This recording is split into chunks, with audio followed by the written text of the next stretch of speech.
Yes, yes. Just a second more. The link between Zoom and Facebook Live is a pretty slow one, I guess. Yeah, I think it's starting. Yeah, we're done.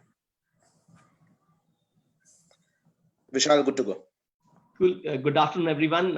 Welcome to the very first webinar under the LocoBuzz Knowledge Series.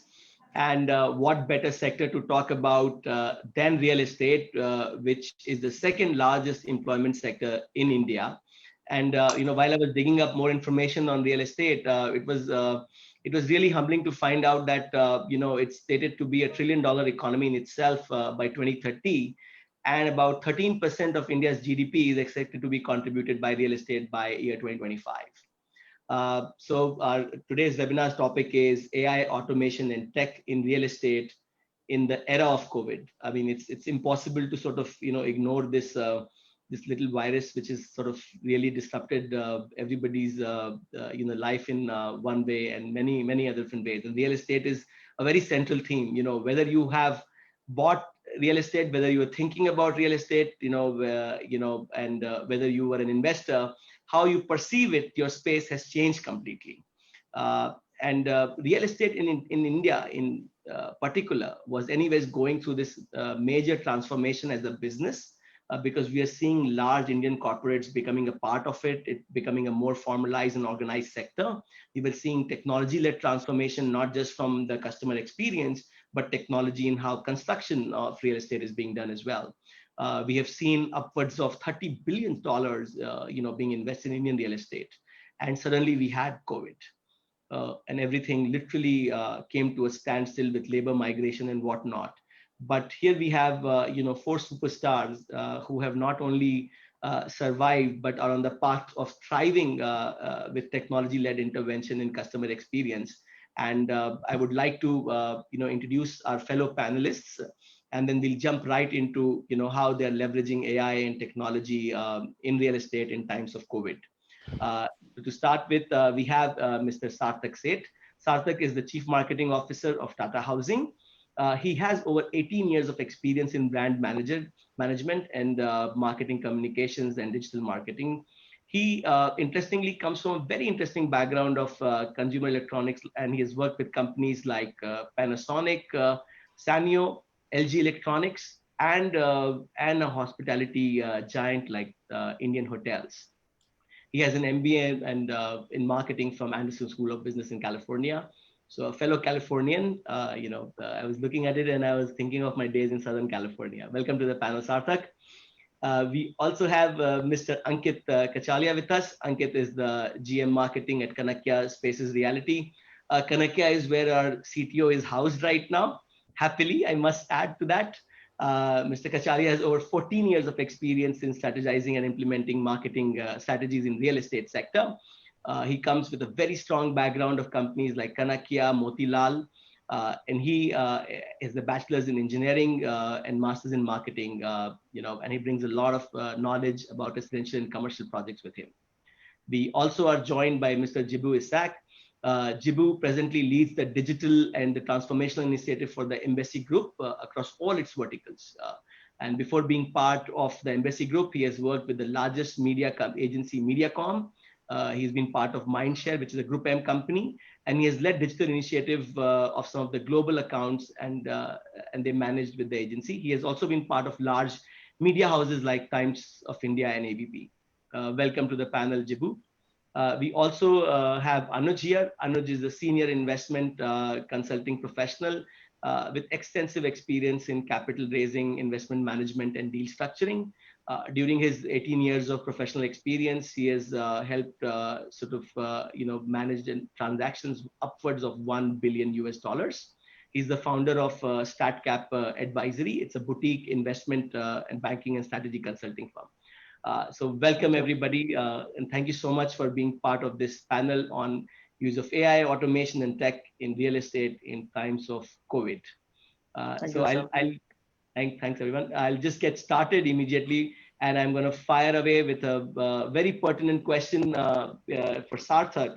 Sarthak, while you were having a conversation, you mentioned how digital has always been fairly important as a source of customer acquisition and leads.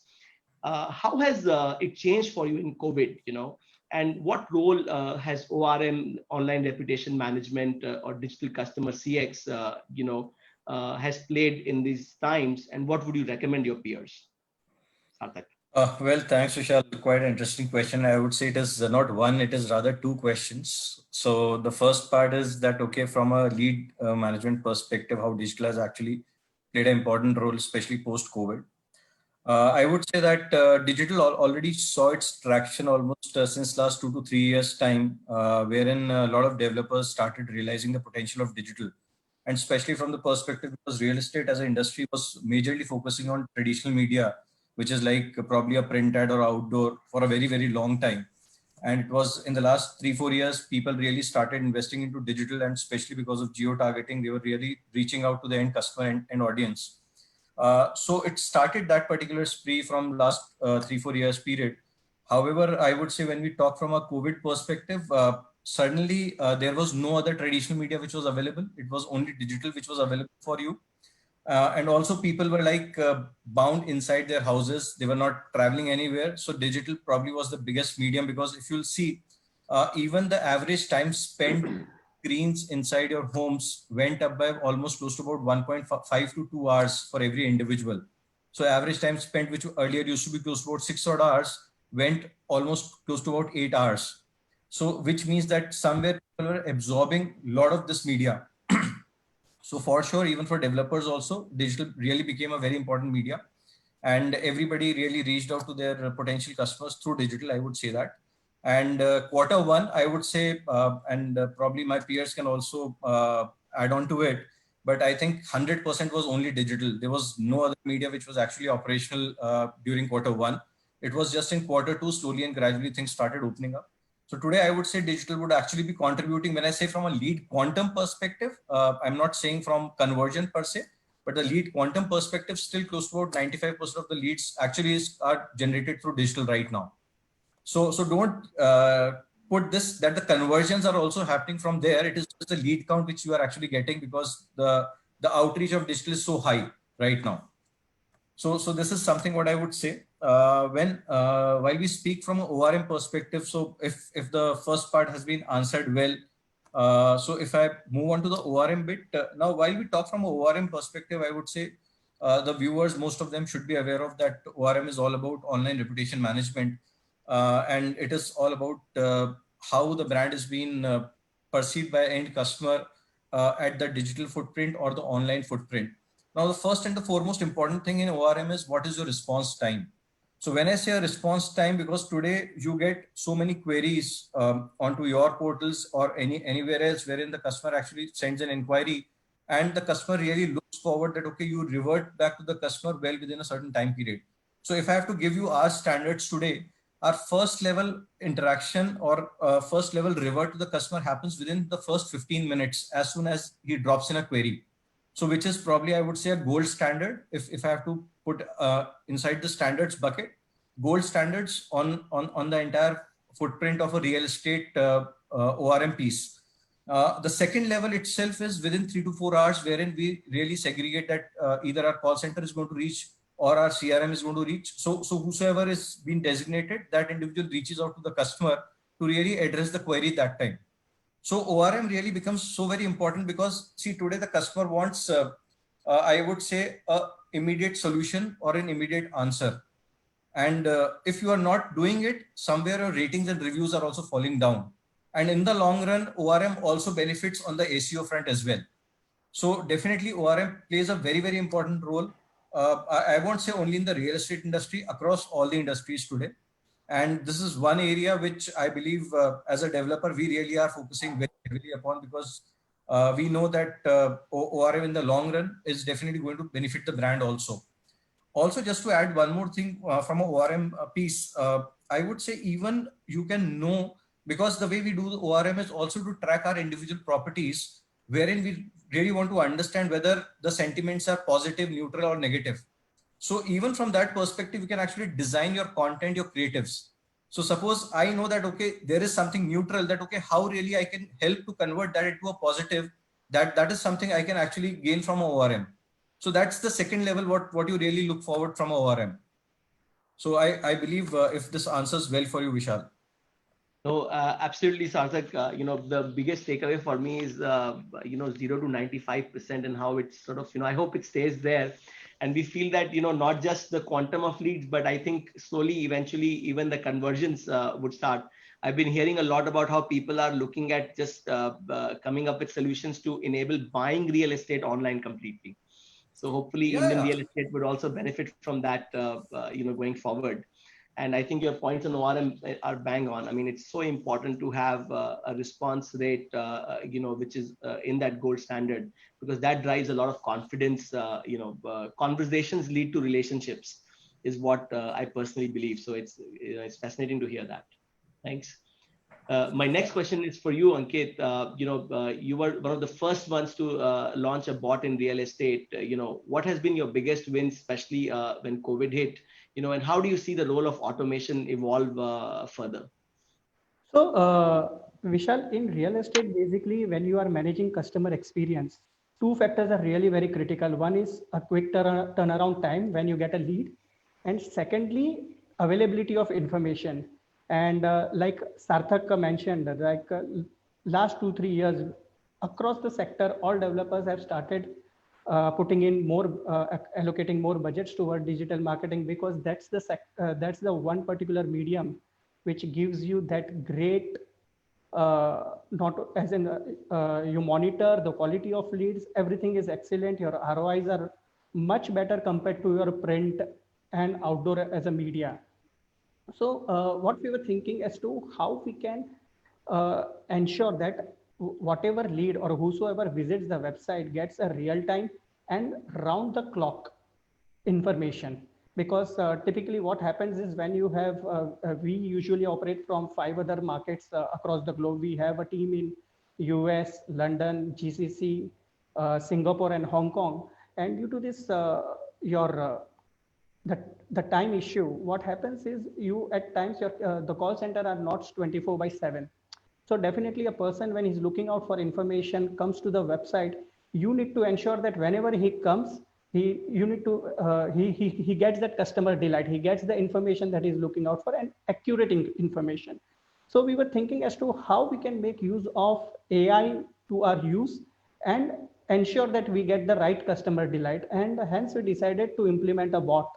So yes, it's been almost more than a year now. We've been using the chatbot that has been designed by Locobuzz, and it's given us fantastic results. So just to put numbers to that, if I have to tell you, this year JFM quarter, my conversion rate, when I say conversion rate, it is from leads to walk-in at the site, used to be around 12.5%. And these are leads only that were generated through the chatbot. And during last 6 months, April to September, definitely between April, May, June, there were no walk-ins happening. But ever since July, when the unlocking started, things slowly started normalizing in Mumbai, and we started getting walk-ins at the site. My conversion ratio has gone up to 15%. So that shows as to how things are, how AI is helping, and also the stickiness factor, as in the amount of time one spends on the website. We get that good data management is one part. Secondly is the insights that we derive through the analytics that we get as to what are they looking out for, which project are they looking out for, what budget are they looking out for. It really helps us design our campaigns better. So this is where I think AI is going to play a significant role. And the pandemic has taught us, it has changed our perceptions as to how digital has to be. Digital, in fact, has driven the industry in the last 6 months. So I think more and more people will now definitely believe to invest more, as in more virtual medium we will use, because the way we buy, sell, or rent a real estate has completely changed in the last 6 months. And everyone today has got the conviction that yes, digital, AI, and virtual presentations is the way forward. This is fantastic. We really believe that automation ensures high availability and high reliability. And as you mentioned, you have customers coming in from all over the world. Absolutely. And what better way to, in an affordable manner, have high availability and quick access to information. Awesome. Thank you so much, Ankit. Jivu, the next question is for you. And we were just talking about it right before we started this webinar. You're working on some very interesting emerging asset classes. And how do you see leveraging technology across these asset classes? How does it change, your customer acquisition strategy to your customer retention strategy, and in different functions, across these asset classes, how do you see the role of technology? Okay, so how does it go is, so when you consider or whatever you try to make, if you keep the customer in the center and you try revolving anything around it, that's when you actually derive or come to a exact need of the client. So here what we do primarily is we keep the customer in the center and we try defining or designing technology, knowing the needs of the customer. So imagine if there's something that is coming up, or the new assets or the new asset classes that we're launching. Like recently we've just launched something for senior living. Senior living, it's a specialized category and it's quite nascent in India, and it has a very high growth potential, especially with COVID around, with nuclear families and replacing in joint family ecosystem. Life expectancy is touching around 71 years plus in 2025, and it's going on. We've seen that right now. People are not very sure as to what is going to be the next turn after going to be January. Now, what is going to happen? Yeah. So whatever technology we define, maybe keeping our residential portfolio or keeping any of our portfolio customers in front, we always keep the client in the center. We define or we know the needs of the clients, ensure that we have touch points for every way. We ensure so that there is no intervention from a third party or anybody else coming in and defining it. We're trying to keep it as a self-sustained model. So anything that is revolving with the residential needs of the customers, or be it of any other vertical, we ensure that those touch points are met first before rolling out anything. And we have worked with multiple media partners, we worked with multiple larger accounts, we work with larger partners who help us define this. But anything that has been rolling out to the customer much before this tried and tested internally. We tested with a set of audiences. We feel we have a no good factor of what is going to be plus or negative, and then we take it forward to the end user. The big challenge right now we're facing right now, as you say, technology is evolving, and it's evolving by the hour. Today, we're talking about technology which is going to be motion related. Tomorrow it's going to be technology related with voice. So something, if we talk across, or something even if we imagine that something, voice enabled technology, facial recognition, these are going to be the new interferences that we'll get the next year. And we all in the real estate category will have to work towards it so that we ensure that this technology has been adapted by our own customers and taken forward.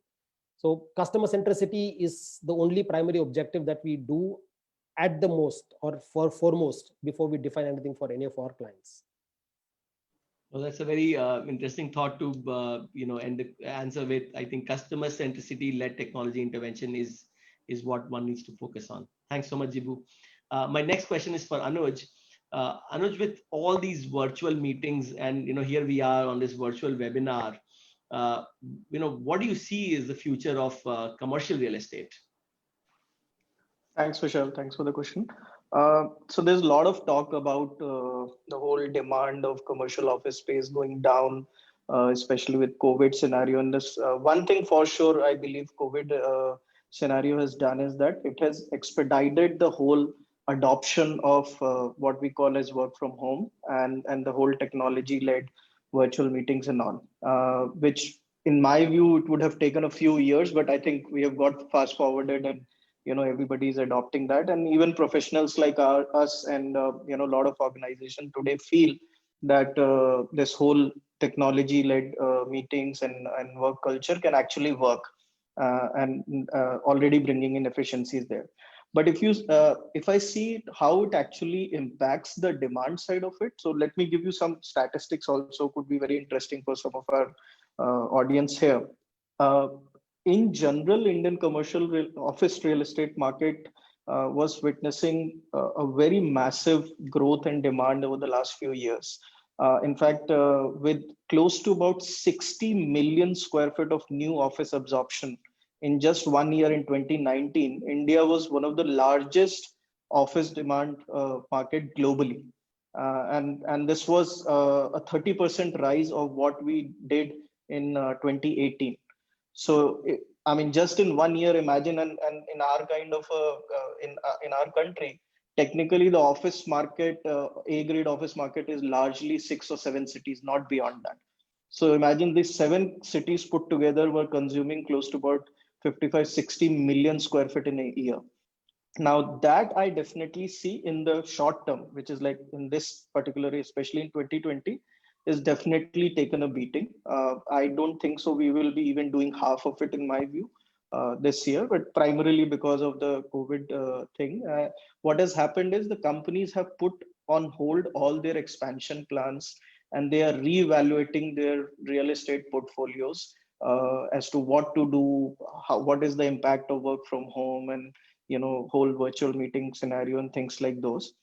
So I think that this is going to take some more time, few more months. But in the medium to long term, I still feel being very optimistic that all of us are social animals. So we all like to go to work in offices and interact with each other. So in the longer term, I feel that the demand will again be back substantially.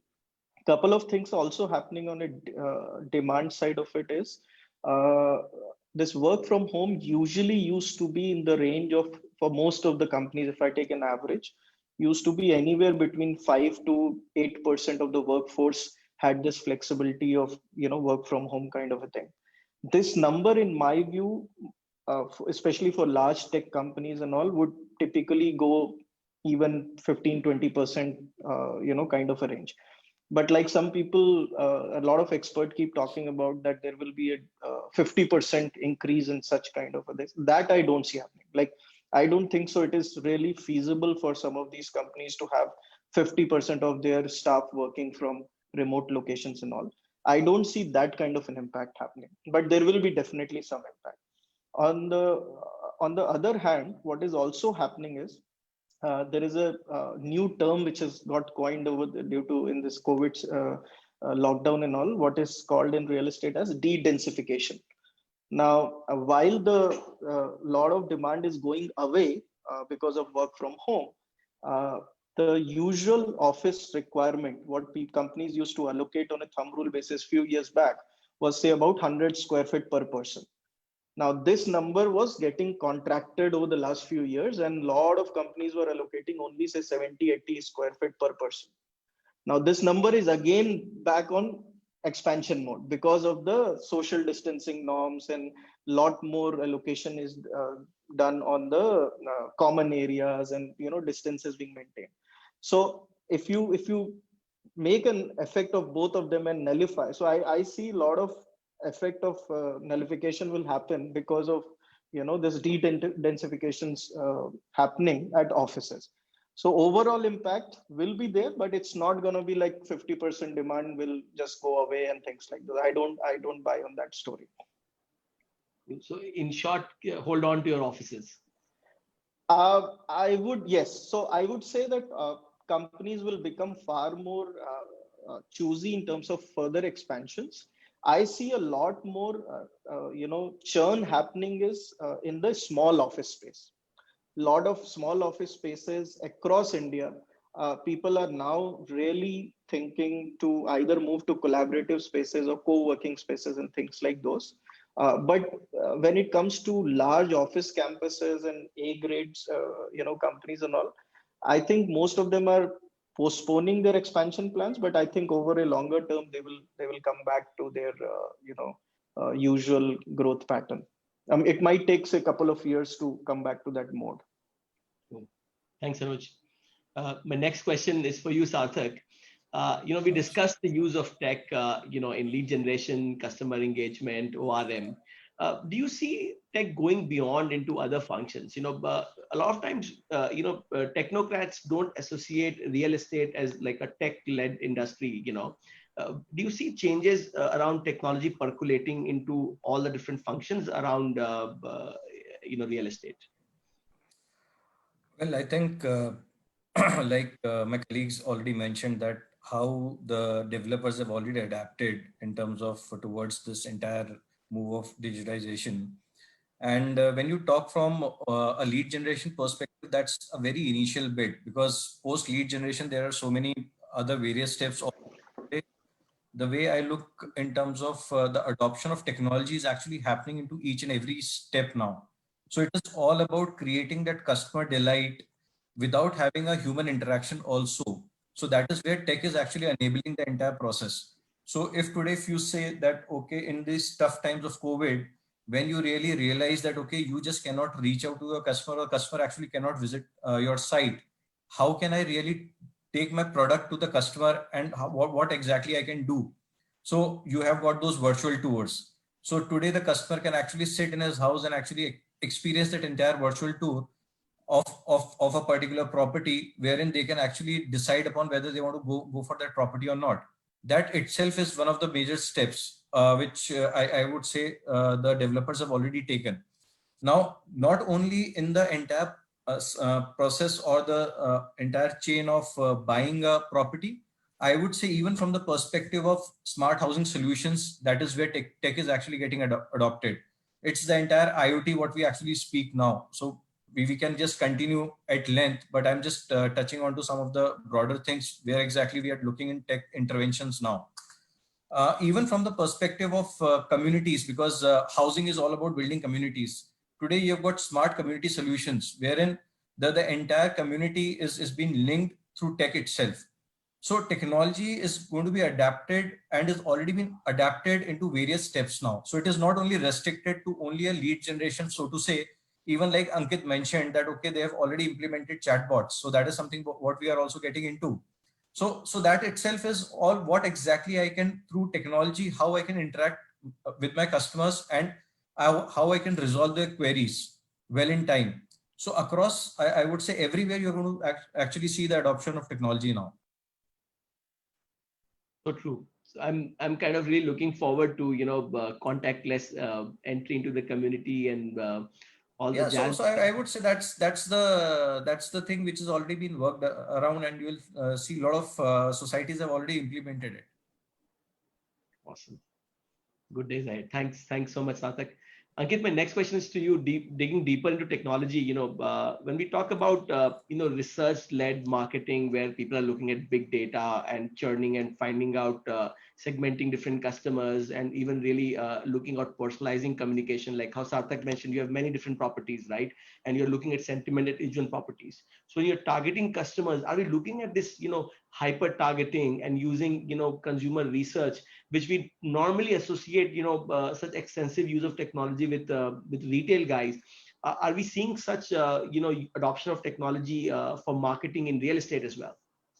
So, Vishal, to answer this, definitely see that getting big impact from big data is going to be the mantra.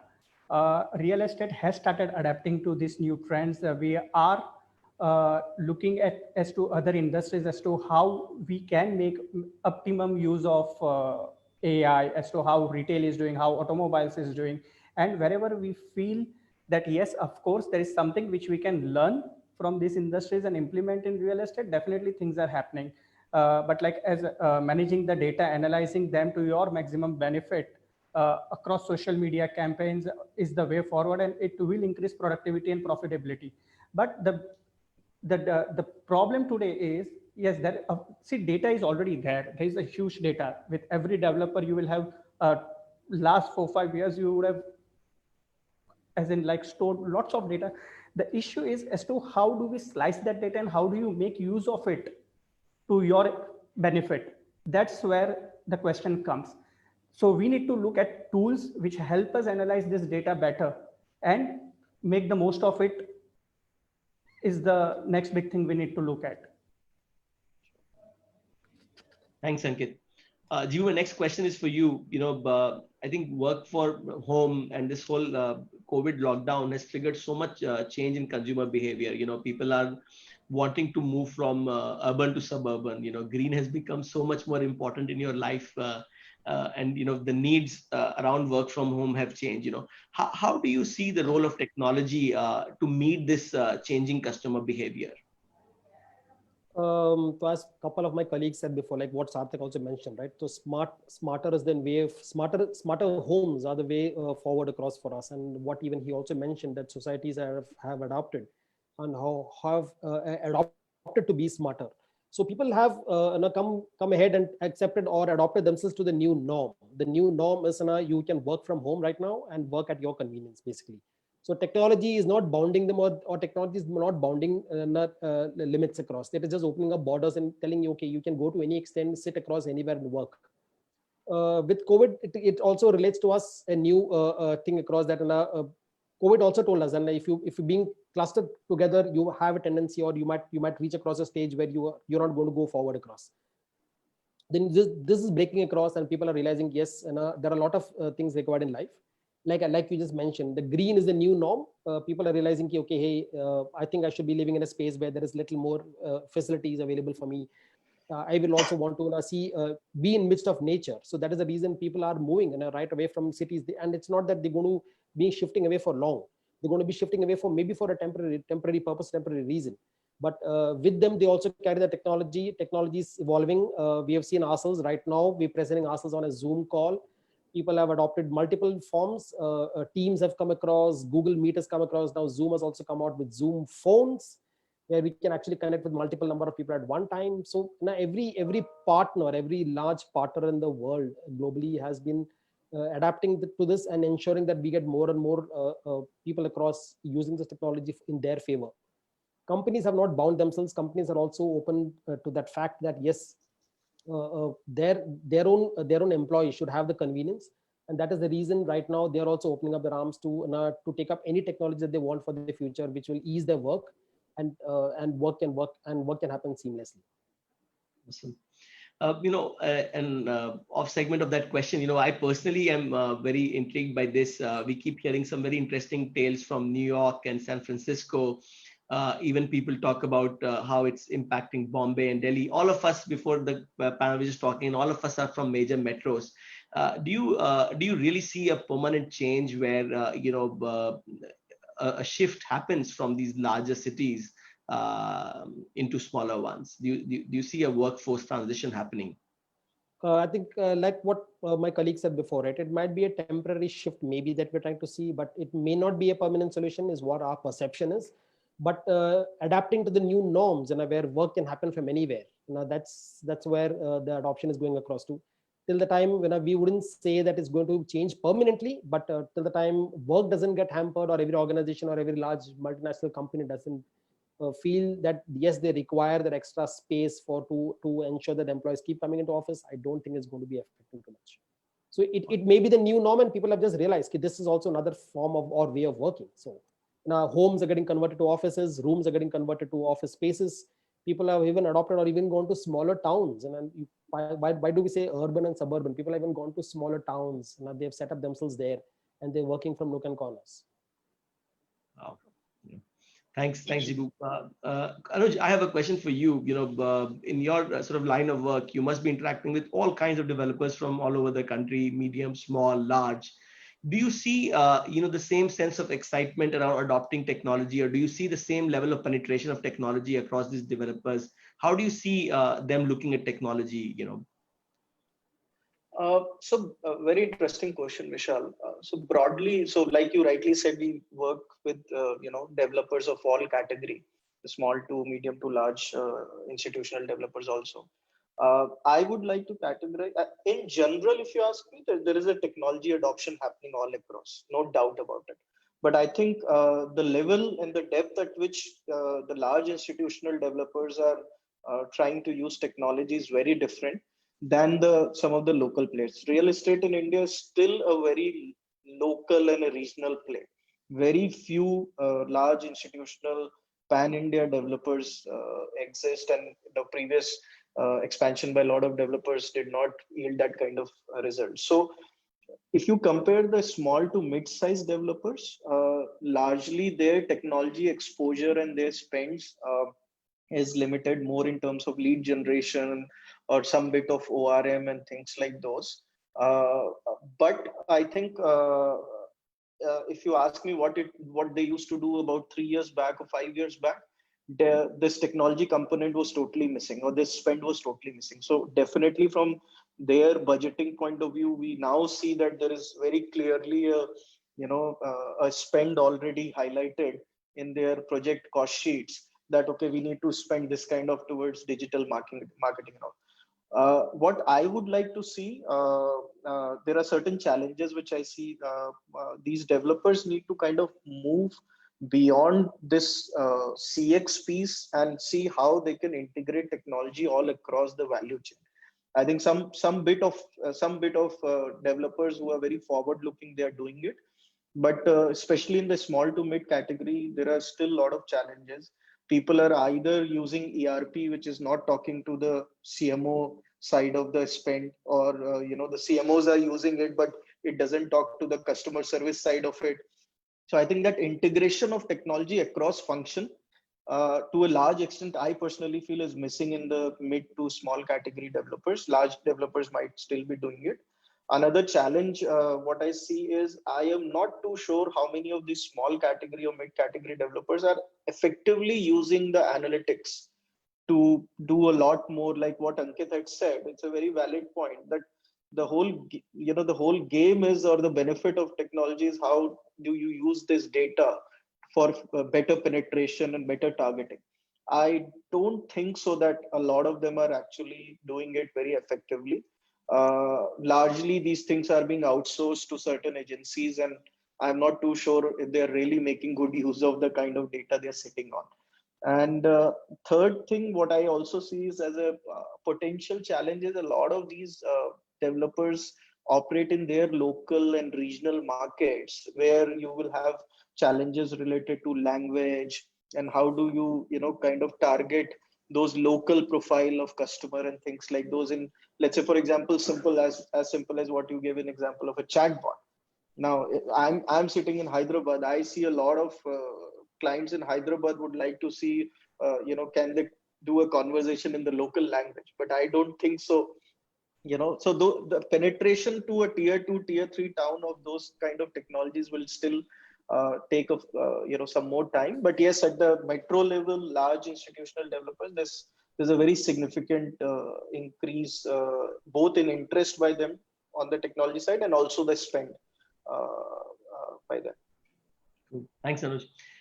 So I have a very generic question, and it'll be great if all of you take a shot at it, and share one really significant challenge you faced in your business in these times. Some anecdotes, some tale, and how did you manage it? I think it would be very exciting for our audience to sort of learn from your experience. If Sarthak, you want to go first, it'll be sort of great. Yeah, sure, Vishal. I would say, as they say, that the most difficult thing is to do business, and really the difficult thing in these tough times was how you can actually deliver the business what has been expected out of the top management. And I would say, before even getting onto that business part, the most important thing, because it just happened for everybody so suddenly. So the difficult part was to really align everybody, both internally first, from the perspective that teams were into various nook and corners of the country, because everybody went to their respective places, and how to really align everyone. I would say that initially took a bit, but once everybody was aligned, everybody was understanding that, okay, how we actually need to work together, fire together as one team. Then it was that, okay, how to create an outreach plan to the end customer. And believe me, at Tata, we actually launched our first nationwide campaign, Happy Place Called Home, in the month of May itself. And that really did wonders for us, I can say that. And we eventually created an entire outreach plan to reach out to our customers, and that is where digital actually played a very important role. So it was not only from a sourcing perspective, but also in terms of creating all those assets. That, okay, these are all my assets, and this is where I'm going to reach to my customer, and this is what I'm going to showcase. So that entire process was being earmarked through digital itself. From sourcing to closing, everything was a part of digital, wherein we even came out with a proposition that, okay, it's an expression of interest. So because in real estate, a lot of times people actually say that, okay, once we come to a site, then only we'll do the closure. So first time we actually said that, okay, it's an expression of interest. If you are wanting to book with us, kindly book with us. If you don't find it worthy, we are still happy to return back. The money is what you have actually invested with us. So I would say that that initial phase to bring in everybody together internally, and then reaching out to the customer, creating this entire nationwide campaign, Happy Place Called Home, and delivering the results was one key case study within the group itself. I can say that for us. Wow. Awesome. Thanks, Arthik. Ankit, what was most challenging for you?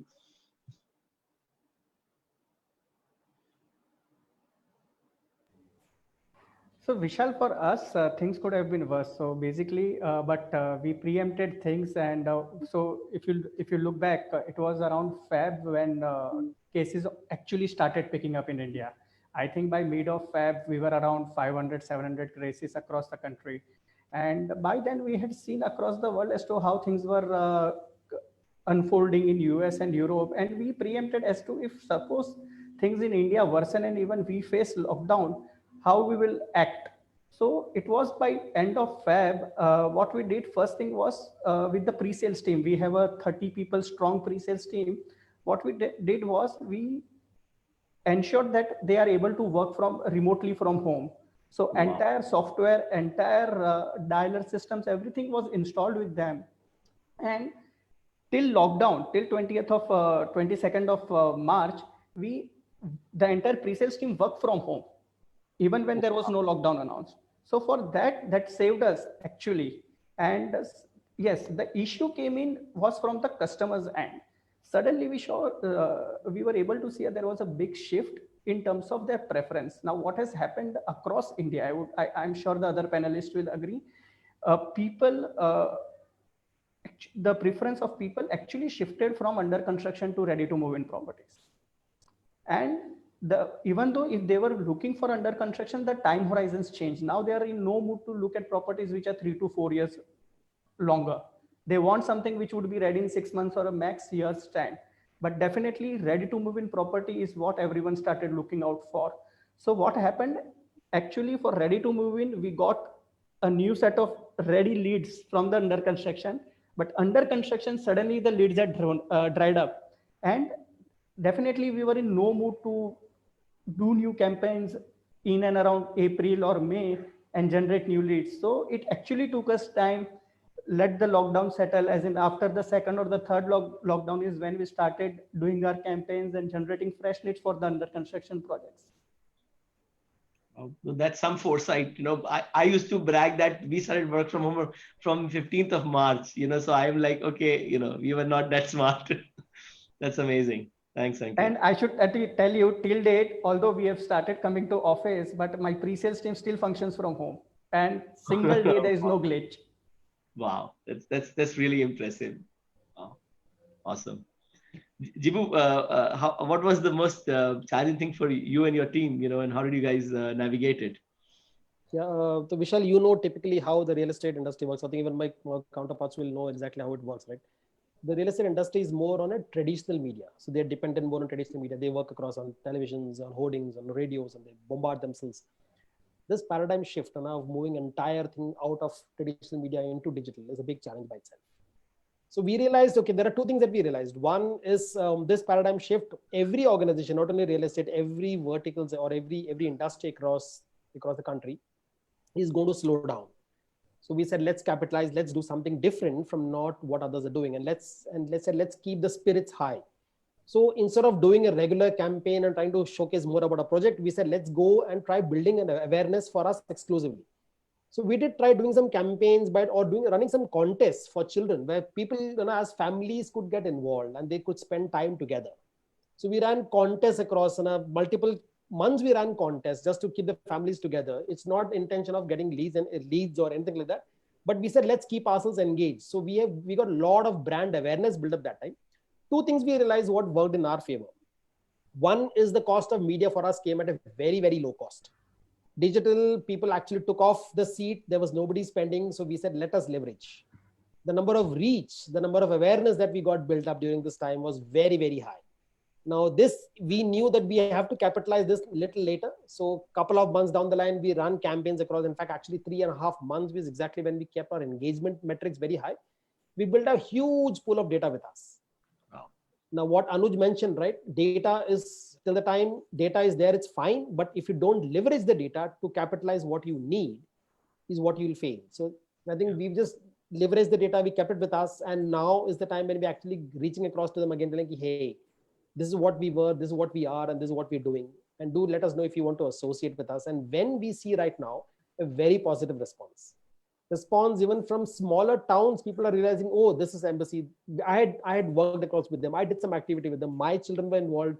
There was some engagement program. Something happened, and they associate with the name of embassy. My awareness got built up. So quite smartly, we leveraged this. So let's go a different path. Let's keep the emotional content very high. Let's keep positivity across very high. And we just took a seat that way. You know, this strategy now reminds me of Mr. Modi's strategy around exam book or something, exam warriors. You get into the children. So Vishal, just to add upon, basically while we're talking about all this, one of the most important pieces, I would say, of the real estate industry, the CPs. So I still remember we actually did our first Pan-India CP meet when we did this entire campaign, and we had more than 2,000 CPs being present Joining the itself. So Wow. you can just imagine that even the people who have actually worked in the traditional manner, they also actually came out and they said, okay, this is the new normal and we have to actually accept this. So today, and now we talk from a developer's perspective on digital. Even today, the CPs itself are also investing so much onto digital as a platform.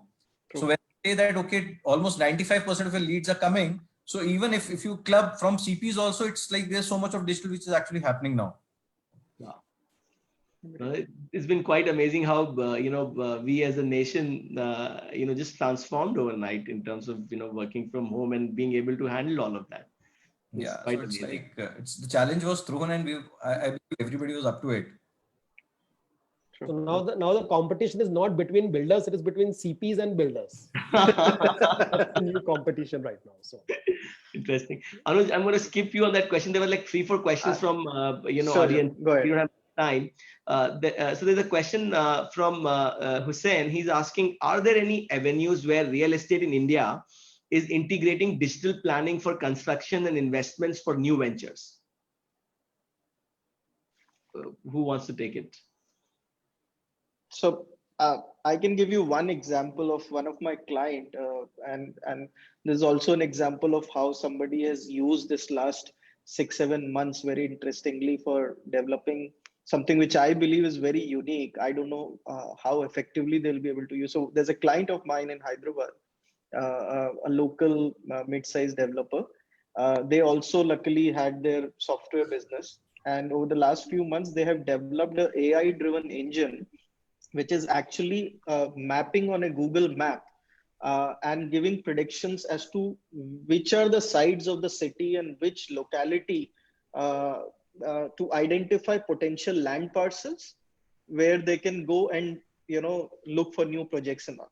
So one of the and they have used many I don't understand the technology jargon, but they have used many such parameters of how that engine, AI-driven engine, actually throws this data out, depending upon which side is the maximum commercial office or economic activities happening, where is the maximum buying which has happened over the last few years, where is the and then imposing that Google map on the local master plan of the city and things like those. So he gave me a little demo a few weeks back. It's still under development, but the idea is basically to utilize technology to even predict and identify which pockets of the city you should target next for your land acquisition and doing the new projects. So very interesting. Oh, amazing. I had never seen something like that, so I complimented him. But if he's able to use it purposefully, then I think it will be very interesting to see. Wow. In fact, the next question is also very interesting, and it would be great to hear from all the 3 other panelists who are into selling real estate. How many of you are spending huge on hoardings and newspapers? Are you still spending on newspapers and hoardings, and what percentage is it? Is it completely flipped now? Is it zero? What's happening? So Vishal, to start, I would say that once things are back, I would say with this entire unlock 4, unlock 5, so you just cannot say that, okay, digital is actually going to do everything for you, because you need to really create that 360-degree thing. And when you look at more from an integrated marketing approach, yes, digital plays a very important role. But somewhere you just cannot discount a newspaper or out of home, or so to say even a radio today. So for sure, I would say those mediums are also being taken while doing the entire planning. The only thing is that the percentages have shifted a bit. And again, I would say, obviously the percentages pre-COVID, what used to be there, it won't be that again, but still the percentages would increase getting into the next quarter subsequently. So are you doing any newspapers? I'm genuinely curious. I haven't touched the newspaper since 6-7 months now. No. So if you'll see both from a Times of India perspective or a Hindustan Times perspective, I have just to quote some of their numbers, more than 85% is already back in circulation. Wow. So there's nothing which is that. So it is just a certain degree of mindset where people are still into that okay, nothing is happening. If they are coming back and saying that okay, more than 85% is back in circulation, so they are again reaching out to every household now. I would say that. So I should lose hope on seeing the first page of Times of India as news and not a housing ad. So you would have seen, I would say, the starting of itself. So there were, I believe, 3 or 4 jackets across. Yeah. So everybody was right over there. Yeah. Cool. So now the only thing is how you are able to create that at 360 degree. I would say integrated marketing approach, so that you are being heard more, you are more visible. That's the most important thing for a marketer. Sure. Absolutely. How is it for you, Ankit and Jibu? Are you guys spending still on hoardings? Especially in Bombay and Bangalore, can be like a big chunk saved, right? So for us, Vishal, we definitely currently most of our spends are skewed towards digital. But yes, as Sarthak already mentioned, the way the unlocking goes, things normalize. Definitely the traditional medium would be back because you just can't discount them, because that's one that gives you the mass reach. And also it's not just the lead generation, it's also the how you build the brand, the visibility of the brand. So definitely a lot of times I hear these debates when, as in like, is it still good to have those jacket ads, whether it's value for money, but it's the long run, how you create brands is also part of that, because not many developers run only the brand oriented campaigns. Okay, so projects are short-lived. They would be done after 3 or 4 years time, but the brand lives. So definitely you need to have a right mix. Yes, of course, your spends, the percentage that you allocate towards each medium might shift by few percentages, but yes, the traditional medium will always stay. Great. So, we have exceeded our time. I really wanted to thank each one of you for your valuable time today and all these enlightening conversations. It was really a pleasure. I thank all the attendees. I hope you guys had a wonderful time. Thank you so much, Ankit, Anuj, Jibu, Sarthak. Really appreciate this. Have a wonderful evening and stay home, stay safe. Take care. Sure. Thank you, Vishal. Thank you so much, Vishal, and thank you All all the members over here. Bye. Yeah. Thank you. Bye-bye. Bye. Bye.